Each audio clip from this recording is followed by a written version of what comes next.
اسم پدرام عباسیه. درگیری به وجود آوردی توی ساختمون؟ چه درگیری؟ چون شکایتش بابت درگیری و ضرب و جرحه. من نمیدونم با کی درگیر شدم. نمیده.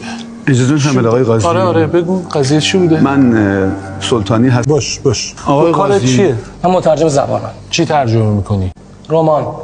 چه رمانی؟ رمان‌های آمریکایی لاتین. الان هم داری رمان ترجمه میکنی؟ بله الانم دارم یه رمان ترجمه میکنم که آدمایی مثل شما ریختن سر یه پسر که تا میاد حرف بزنه همه میزنن تو دهنش، تا میاد حرف بزنه همه میزنن تو سرش. من اینا رو ترجمه خودزنی نکن. خب بعد با کی زندگی میکنی؟ من با پدرم زندگی میکنم. پدر چند سالشه؟ پدرم 70 سال. آقای قاضی توی یه خونه با هم زندگی میکنی؟ بله ما. آقای قاضی ببخشید کجا میای حاج آقا؟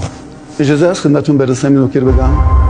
اصلا پدرش تو خونه زندگی نمی‌کنه، اصلا پدرش فوت کرده. بفرمایید. ببخشید. چی میگه به ایشون چه ربطه؟ شما سوالی نه بلند گفت میگه شما پدرت فوت کرده؟ پدرام من دارم میگم با پدرم زندگی میکنم، شما میگی پدرت فوت کرده؟ پدرت کارش چیه؟ پدر من رئیس جمهوره، من پسر رئیس جمهور ایرانم.